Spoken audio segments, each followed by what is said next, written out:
감사합니다. 우리 성가대의 찬양처럼 오직 예수 그리스도의 보혈로 십자가의 피로 우리가 구원을 받았고 하나님 나라에 들어갈 수 있음을 고백하는 저와 여러분이 되시기를 주님의 이름으로 기도합니다.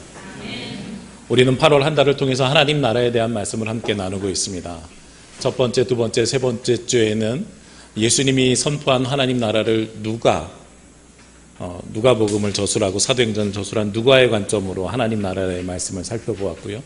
오늘은 사도행전 말씀을 통해 베드로가 선포한 설교 내용 중에서 하나님 나라의 말씀을, 다음 주에는 사도 바울이 고백하는 하나님 나라에 대한 말씀을 함께 나누고자 합니다. 어제 한국과 일본의 정상회담이 있었지요. 우리나라에서는 대통령이 가셨고 거기에서는 이시바 총리가 같이 정상회담을 했습니다. 저에게는 일본 총리 하면 사실은 이시바 총리는 아직 어색한 것 같아요. 제일 많이 떠오르는 총리 이름이 아베 총리거든요. 그래서 아베는 지금 뭐 하나 궁금해가지고 좀 찾아봤는데 안타깝게도 테러를 당해서 생을 마감했더라고요. 그러면서 연결되는 한 사건이 있었습니다.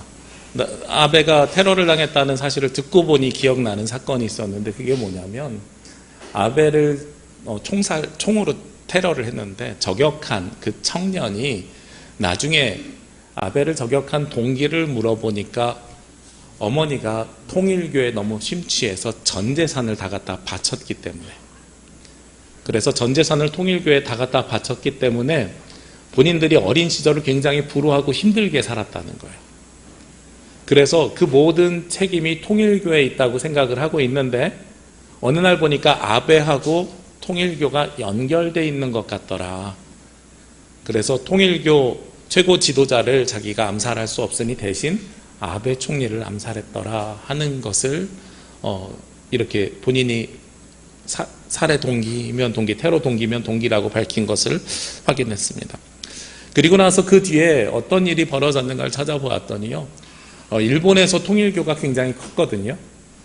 일본에서 통일교가 굉장히 컸는데 그 통일교가 올해 3월 달에 법인 해산 명령을 일본 법원에서 했어요.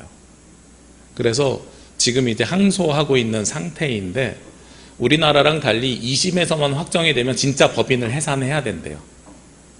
그래서 통일교가 일본에 있는 모든 재산이나 이런 것들을 이렇게 행사할 수 있는 권한을 상실하게 된 위기에 빠져 있는 거예요. 그러니까 일본에 있는 재산을 다른 나라로 이렇게 빼야 되잖아요. 그러니까 우리나라로 빼든지 아니면 캄보디아 같은 데로 빼려고 요즘 뉴스에 이렇게 많이 나오는 것 같은 생각이 듭니다. 그러면서 이제 제가 또 찾아봤습니다. 사실 오늘 말씀을 준비하면서 통일교를 먼저 전하려고 했던 건 아니었는데 통일교가 어떤 상태인가가 궁금해져가지고 또 공부를 또 해봤어요. 그러다 보니까 어떤 상태가 됐냐면, 통일교가 그 교주로 있었던 사람이 문선명이잖아요. 제가 대학 때 배낭여행 갔더니 한국에서 왔다 그러니까 두 사람을 질문해요. 저에게 헝가리 사람이 뭐라고 물어보냐면 Do you know 용기조? 이렇게 물어봐요. 용기조. 그래서 아니 기쁨조도 아니고 용기조는 뭐야? 이렇게 생각을 해봤는데 가만히 생각해 보니까 그들은 성을 뒤에다 쓰니까 조용기 목사님을 얘기하는 거예요. 그래서 본인이 조용기 목사님 책을 읽었는데 너무 좋더라. 그래서 용기조. 그리고 한국에서 왔다니까 또 한 사람을 물어봐요. 썬문. 그래서 썬문이 도대체 누구야? 근데 생각해 봤더니 문선명을 얘기하는 거예요. 그들은 썬문도 한국의 개신교라고 생각을 했던 것 같아요. 그러니까 너무나도 안타까운 상황이지요. 그런 것들을 경험해가지고 계속 관심을 가지면서 어떻게 하면 저들의 논리를 이길 수 있을까를 계속해서 저는 틈틈이 공부를 해갖고 왔는데, 문선명이 사망한 후에 교주가 필요하잖아요. 그러니까 또 다른 교주가 돼야 되는데 지금은 그 부인인 한학자 총재가 하고 있는데, 사실 거기에서 끝난 게 아니에요. 셋째 아들하고 일곱째 아들이 그 안에서 암투를 벌여요. 그래가지고 서로 종교법인을 창설을 합니다. 그래서 겉으로 보기에는 통일교가 하나이지만 사실 세부적으로 보면 그 안에 세 개로 갈라졌다. 문선명이 죽고 난 다음에. 그러면서 교세는 굉장히 약해지고 있는 상태다 하는 것을 확인할 수 있었습니다. 제가 이런 말씀을 드리는 이유가 있습니다. 1인자가 사라지고 나면 보통은 누가 그 자리를 되차지할 것인가에 대한 암투가 벌어지는 것이 우리 세상에서의 일반적인 상례입니다. 우리가 흔히 이단이라고 하는 그런데 종교학에서는 신흥종교라고 해요. 대순진리교도 마찬가지인데 대순진리교도 교주가 죽은 다음에 한 3개 분파로 나눠졌어요. 그리고 자기네들이 정당성을 가지려고 하니까 대학을 갖고 있어야 되잖아요. 그래서 대진대학교가 대순진리교 대학인데 얼마 전에 너무 충격적이었던 것은 신학교였던 안양대학교, 대한신학교에서 시작한 안양대학교가 이사의 절반이 대순진리교 사람들로 바뀌었어요. 그러니까 학교를 대순진리교에 팔은 거예요. 너무나도 속상한 일들이 지금 벌어지고 있습니다. 그런데 그런 것들이 다 마찬가지예요. 교세가 점점 약해지는 이유가 교주가 죽고 그 자리를 차지하기 위해서 이인자들이 싸우는 거죠. 그러면 우리의 신앙으로 그대로 성경으로 가지고 오면 오늘 말씀을 선포한 사람이 누구냐면 베드로인데 베드로가 누구였어요? 1등 제자였잖아요. 그러면 예수님이 십자가에 달려 죽으시고 부활하시고 승천하신 다음에 예수님의 자리를 대체할 사람이 누구냐? 예수님이 돌아가시기 전에는 야고보와 요한이 엄마의 치맛바람에 힘입어서 누가 좌편에 우편에 앉을까요? 이런 고민을 했었지만 실제로 그 일이 벌어진 다음에 베드로가 자기가 욕심을 부리면 어떤 일을 하겠어요? 내가 예수님 대신이야 하는 이야기를 충분히 할 수 있었던 상황이었을 겁니다. 근데 베드로는 자기가 대장 혹은 리더자, 지도자가 되려고 하지 않았어요. 예수님을 대신한 메시아가 되려고 하지 않았다는 겁니다. 오늘 선포하는 말씀을 보면 베드로가 자신이 받은 그 모든 권한을 모든 백성들에게 나눠주고 있음을 우리는 알 수가 있습니다. 마태복음 16장 18절 19절에 보면 예수님께서 베드로 위에 내 교회를 세우리라 하고 무엇을 맡기셨어요? 천국 열쇠를 맡기셨잖아요. 그러니까 베드로가 생각해보면 그냥 1등 제자일 뿐만 아니라 하늘 문을 여는 열쇠, 그것을 받은 사람이 바로 베드로이기 때문에 내가 무엇을 하든지 예수님을 대신할 수 있어 하는 충분한 배경이 있었을 것인데 그럼에도 불구하고 베드로는 그렇게 하지 아니하고 모든 사람에게 그 권한을 나눠주는 것입니다. 오늘 말씀 14절에 보면 베드로가 11사도와 함께 서서 소리 높여 이르되 유대인들과 예루살렘에 사는 모든 사람들아 이 일을 너희로 알게 할 것이니 내 말에 귀를 기울이라. 베드로가 예루살렘과 그리고 유대인들에게 말씀을 전하는 거예요. 사실은 오늘 사도행전 2장은 마가의 다락방의 오순절 성령 강림 사건 이후에 베드로가 했던 선포입니다. 그런데 사람들이 성령의 임재를 받은 성령의 충만함을 받은 사람들을 보고 뭐라 그랬냐면 그 사람들이 행하는 것이 너무나도 이상하니까 그리고 하는 말이 너무나도 이상한 말들을 하니까 저 사람들 술 취한 거 아니야? 하고 세상 사람들이 손가락질했을 거예요. 그래서 베드로가 거기에 대해서 반대 변론을 하는 것이 바로 오늘 말씀입니다. 15절 말씀에 때가 제3시니 너희 생각과 같이 이 사람들이 취한 것이 아니라 하는 말씀은 그것 때문에 있는 거예요.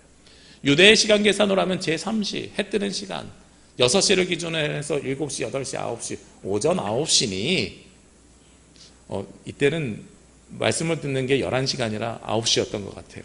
예.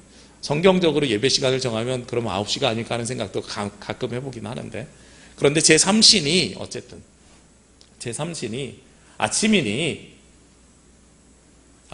저 사람들이 술에 취한 것은 아니야. 그러면서 요엘 선지자의 말씀을 인용하면서 무엇을 이야기하냐면 17절 말씀에 하나님이 말씀하시기를 말세에 내가 내 영을 모든 육체에 부어주리니 하고 말씀하고 있어요.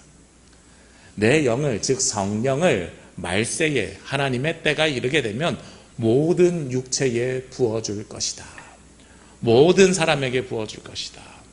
우리가 구약의 말씀을 인용하고 그리고 당시 유대 상황이라는 것을 상상을 해보면요 보통 구약에 그리고 유대인들에게는 말씀이 누구에게 임했냐면 예언자들에게 임했어요.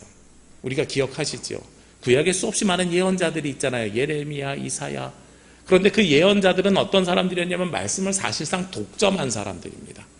하나님의 영을 받아서 내가 하나님께서 주신 말씀을 여러분에게 선포합니다. 여러분들은 회개하십시오. 하나님의 때가 이르렀습니다.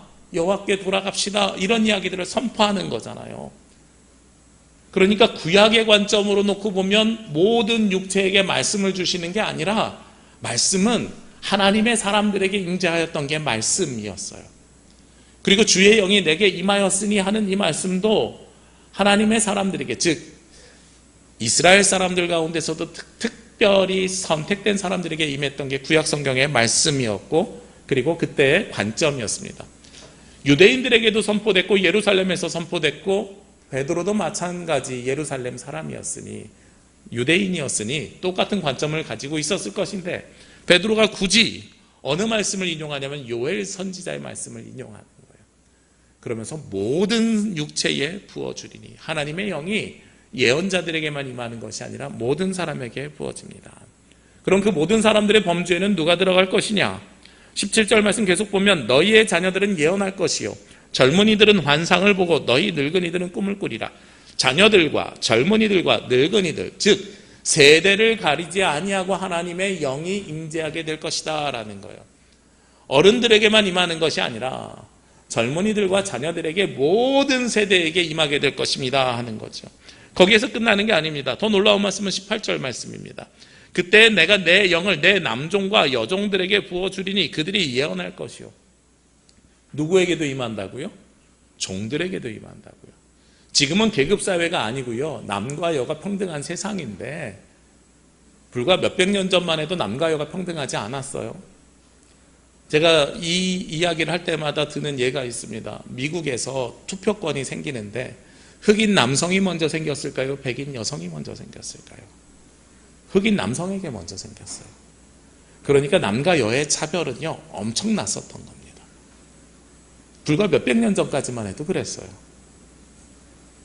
남종과 여종에게 부어주겠다, 종들에게 부어주겠다가 아니라 특별히 이 말씀을 하신 것은 계급과 상관없고, 당시에 종들은 어떤 취급을 받았어요? 물건 취급받았던 사람들이에요.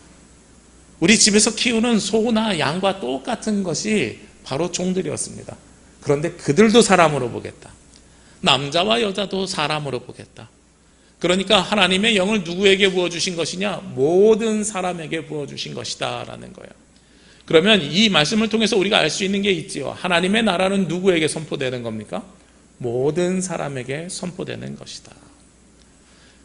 그리고 이 말씀을 선포한 것이 누구라고요? 저는 베드로라는 거에 더욱더 놀라운 생각을 하게 됩니다. 베드로는 말씀드렸던 것처럼 어떤 사람이었어요? 예수님의 1등 제자였어요. 예수님으로부터 천국 열쇠를 받은 사람이었어요. 예수님이 사라지면 자기가 1인자가 될 수 있는 사람인데 1인자가 되지 아니하고 본인이 스스로 요엘서를 인용하면서 모든 사람에게 성령의 임재의 역할을 강조하며 말씀을 선포했습니다.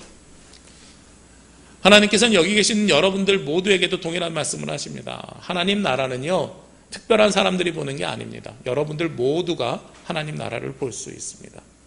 우리 통일교와 비슷하게 요즘 새로 떠오르는 신흥종교, 우리가 부르는 이단이 또 하나 있죠.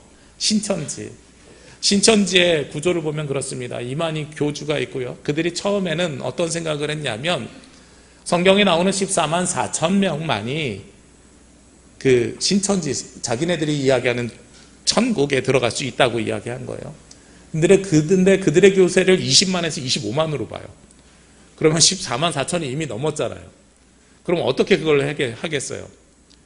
지금까지 대부분의 신흥종교들은, 이단들은 어떻게 했냐면 몇 월 며칠에 휴거가 일어납니다. 몇 월 며칠에 이 땅이 끝납니다. 그러니까 그 뒤에 여러분들의 재산이 필요 없으니 모두 바치십시오. 이런 개념으로 찾아왔었단 말이에요.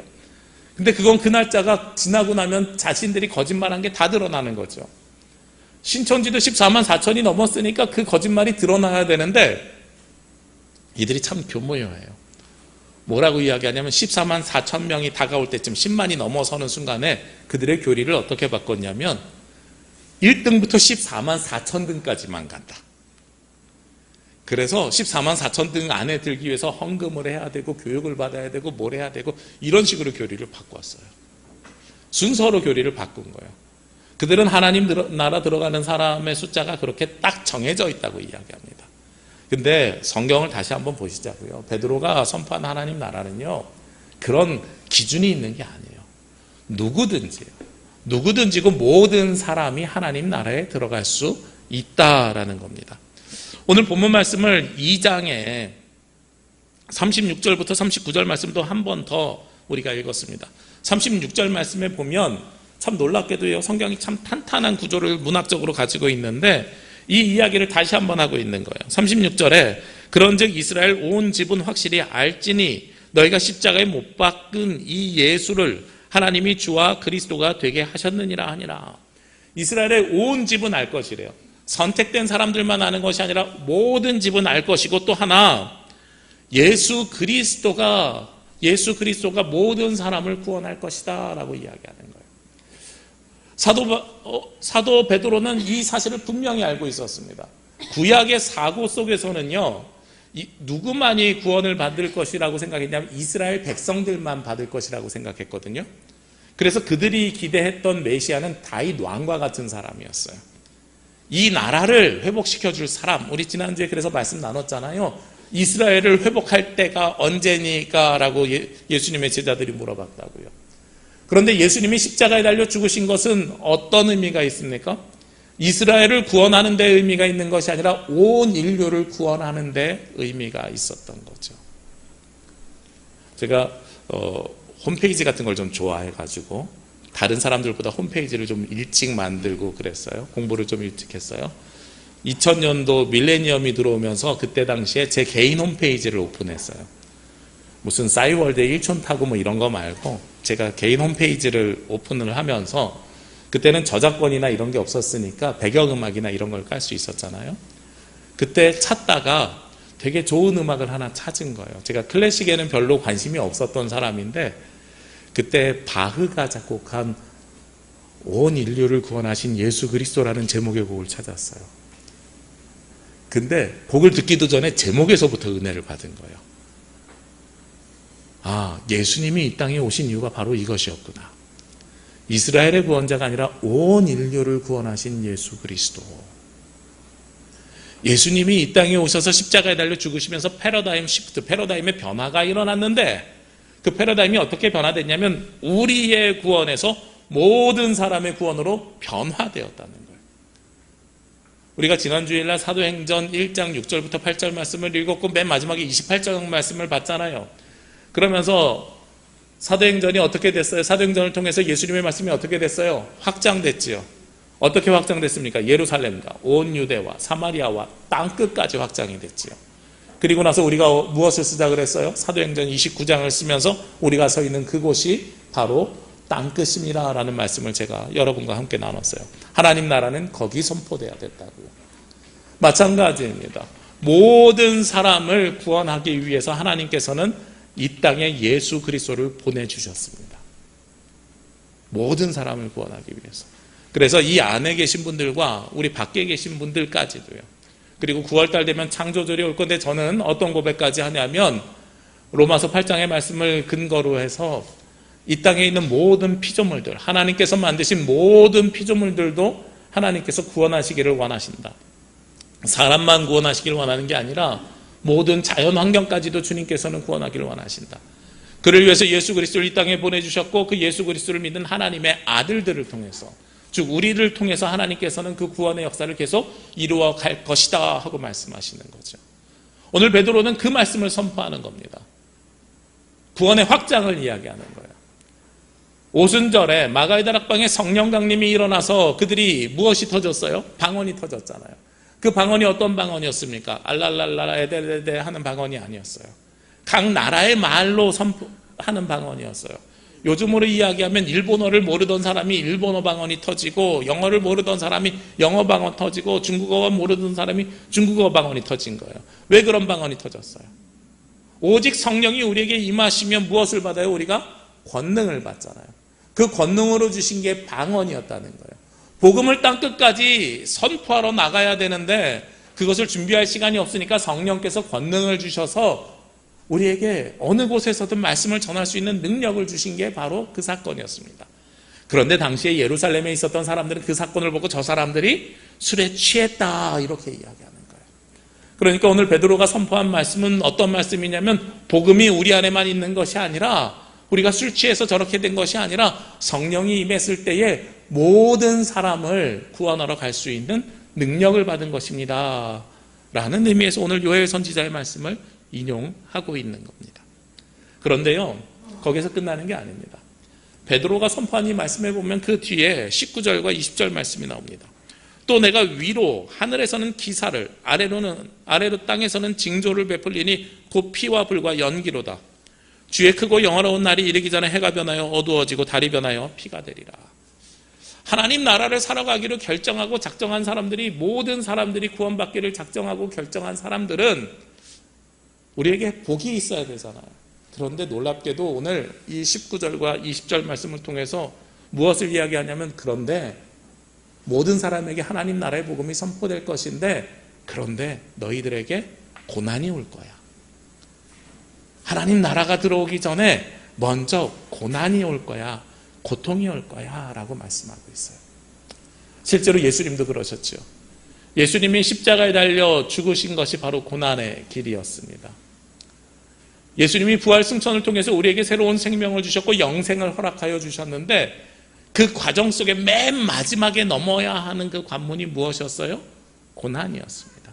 십자가의 고통이었습니다. 우리가 예수 그리스도를 따라서 모든 사람들이 하나님 나라를 들어가기 위해서 마지막으로 겪어야 할 것이 무엇이냐면 고난입니다. 그래서 제가 여러분들에게 말씀드리는 게 있지요. 고난에는 뜻이 있다. 그리고 특별히 우리가 그리스도인으로 삶을 살아내기 위해서는 불편한 삶을 살으셔야 된다. 하나님 나라의 삶은 언제나 우리에게 복된 삶입니다. 하나님께서 주시는 축복된 길을 걸어가는 겁니다. 그런데 그 복과 축복은요, 고난이 있을 때 그것이 복인지 축복인지 우리가 분별할 수 있고 구별할 수 있습니다.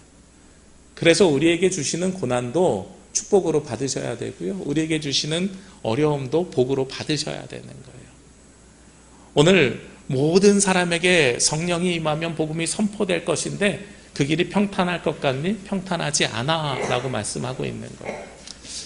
우리나라 참 좋은 나라입니다. 예전에는 예수님을 못 믿었어요. 예수님을 믿으면 핍박을 받던 나라였습니다. 그런데 이 종교의 자유가 생겨가지고 예수 그리스도를 믿는 데에 아무런 거리낌이 없습니다. 거리낌이 없고 예수님을 믿는 것이 너무나도 복된 삶으로 바뀌었습니다. 근데 그러다 보니까 이제 세상 사람들이 우리를 바라볼 때 어떤 관점으로 보냐면, 예수님을 믿는 사람들이 책임지는 삶을 살아야 되는 것으로 바라봐요. 우리에게 주시는 핍박이 이제는 물리적인 핍박이 아니고요, 법적으로 제한하는 핍박이 아니고요, 우리가 스스로 누리면서 지켜야 하는 불편함으로 바뀌었습니다. 한국교회는 건강해야 되거든요. 근데 요즘 너무나도 속상하고 안타까워요. 시간이 지날수록 교회가 세상 사람들로부터 걱정거리가 되고, 교회가 뉴스에 오르내리고, 교회가 끊임없이 부정한 그리고 안 좋은 이야기로 덮어지고 있잖아요. 우리가 남의 눈을 의식하는 삶을 이제는 살아야 될 때가 된 거예요. 외식하지 말라고 예수님께서 말씀하셨는데, 그 외식하지 말라는 이야기는 자기의 의의를 드러내기 위해서 외식하지 말라는 것이고요, 본질은 그리스도인답게 삶을 살아내라는 겁니다. 그래서 골방에서라도 열심히 기도하라고, 아무도 보지 않을 때 당신은 누구입니까? 라는 책을 쓴 리거렌 목사님의 말씀처럼 우리가 그 안에서의 삶을 살아내라고 이야기하는 거예요. 제가 살아갈 때 저는 항상 그 질문을 저에게 하고선 살아갑니다. 청소년 시절에는 예수님은 어떻게 하셨을까라면, 목사가 된 다음에 지금은 아무도 보지 않을 때 당신은 어떤 삶을 살고 있습니까? 라는 질문을 스스로에게 하고선 살아요. 여러분, 아무도 보지 않을 때에도 여러분들이 그리스도인입니까? 그러려면 불편한 삶을 사셔야 되는 거예요. 세상 사람들에게 보여주기 위해서가 아니라 우리가 그렇게 삶을 살아내기 시작하면 어느 순간인가 세상 사람들이 우리를 인정해 줍니다. 저의 가장 자연스러운 삶을 보는 사람이 누구겠어요? 저희 부모님도 아니고요. 저희 부모님도 저의 자연스러운 삶을 보는 건 벌써 20년이 넘었고요. 저희 아내거든요. 저희 아내가 가끔 그런 이야기를 해요. 당신이 꼭 하는 일이 있구나. 제가 시간이 되면 꼭 하는 일이 있어요. 저녁 때가 되면 제가 사무실에 들어가서 책을 보고 말씀을 봐야 되는, 꼭 해야 되는 일들을 꼭 해요. 근데 그걸 누가 인정해 줬을 때 진짜 감사했냐면, 식구들이 인정해 줬을 때 진짜 감사한 거예요. 우리 성도님들이 전혀 보지 못하는 모습을 저희 식구들은 보잖아요. 근데 당신은 꼭 하는 일이 있어. 그리고 올여름에 들은 이야기 중에 가장 기분 좋았던 이야기가 뭐였냐면, 지난 7월 말에 우리 여름 행사 했잖아요. 당신 얼굴 표정이 그때가 제일 좋았어. 올해 중에 그게 제일 좋았어 라는 이야기였어요. 하나님 나라 사명을 감당하고 하나님의 일을 할 때 가장 복된 모습이 저에게 있었던 것 같아요. 그리고 그 일을 하기 위해서 아무도 인정하지 않는 일들을 하고 있어요. 아무도 인정하지 않는 일들을 해나가고 있습니다. 우리 예배 일찍 나오시는 분들은 알고 계시겠지만 여러분들이 예배 전에 기도하면서 들으시는 찬양 있잖아요. 우리 이번 달에 다 그 예배 임내나 결단송으로 드리는 찬양이에요. 우리가 찬양이 익숙해야 잘 부를 수 있고 잘 불러야 고백이 잘 된다고 저는 생각해서 그 작업을 하는데 사실 매월 그 찬양을 계획하고 준비하는데 한 대여섯 시간이 걸려요. 왜냐하면 음원을 찾고요, 어떤 것이 가장 좋고요, 그리고 그것을 녹음하고요, 녹음한 다음에 우리 교회에 맞게 프로그램을 만들고요, 숨겨놓고요, 배경음악으로 깔아놓고요. 대여섯 시간이 걸리는데 아무도 알지 못해요. 인지하지도 못할 때들이 있어요. 근데 저희 아내가 그런 얘기를 해요. 여보, 아무도 신경 안 써. 이게 틀렸는지 맞았는지 아무도 신경 안 써. 근데 아무도 신경 안 써도 내가 해야 될 일은 해야 되는 거예요. 이제는 그리스도인들이 살아야 되는 불편한 삶이라는 관점이 이제 그렇게 바뀌었습니다. 예전에는 사회적 압박과 핍박이 있을 때는 거기에 맞서 싸우면서 내 신앙을 지켜가는 것이었어요. 그러면 지금은 내 신앙을 지켜가는 불편함이 어떤 것이냐? 아무도 보지 않을 때도 나는 그리스도인답게 삶을 살아내겠습니다 하는 것이 이제는 우리의 고난입니다. 너무나도 놀랍지 않아요? 근데 제가 거꾸로 생각해 봤어요. 이 고난만큼 복된 고난이 어디 있어요? 외부의 압력이 있는 것이 아니라 내가 스스로 내 삶을 지켜내는 것이 고난이면 이 고난 얼마든지 해내야죠.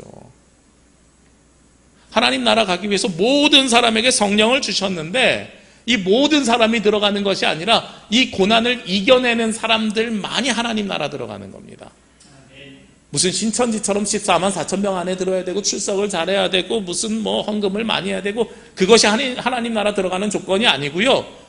아무도 보지 않을 때 오직 하나님과 여러분과의 관계 속에서 여러분이 어떤 그리스도인으로 삶을 살아내고 있느냐, 그 모습이 하나님 나라 들어가는 가장 중요한 관점이라는 거예요. 그리고 그 고난을 우리가 이겨냈을 때 그 나라 들어가게 되는 거죠. 그리고 그 고난을 이겨낸 사람은 맨 마지막에 해야 되는 고백이 하나 있습니다. 오늘 21절 말씀인데요. 누구든지 주의 이름을 부르는 자는 구원을 받으리라 하였느니라.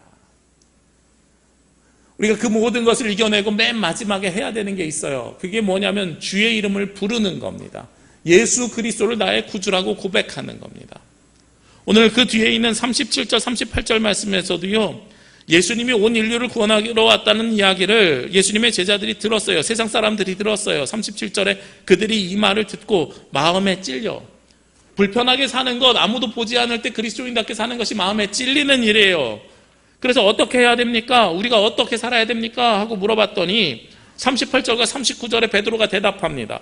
뭐라고 대답하냐면 베드로가 이르되 너희가 회개하여 각각 예수 그리스도의 이름으로 세례를 받고 죄사함을 받으라. 그리하면 성령의 선물을 받으리니 이 약속은 너희와 너희 자녀와 모든 먼데 사람 곧 우리 주 하나님이 얼마든지 부르시는 자들에게 하신 것이라. 어디에 있든지 상관없다는 거예요. 모든 사람들에게인데 어떤 사람들이요?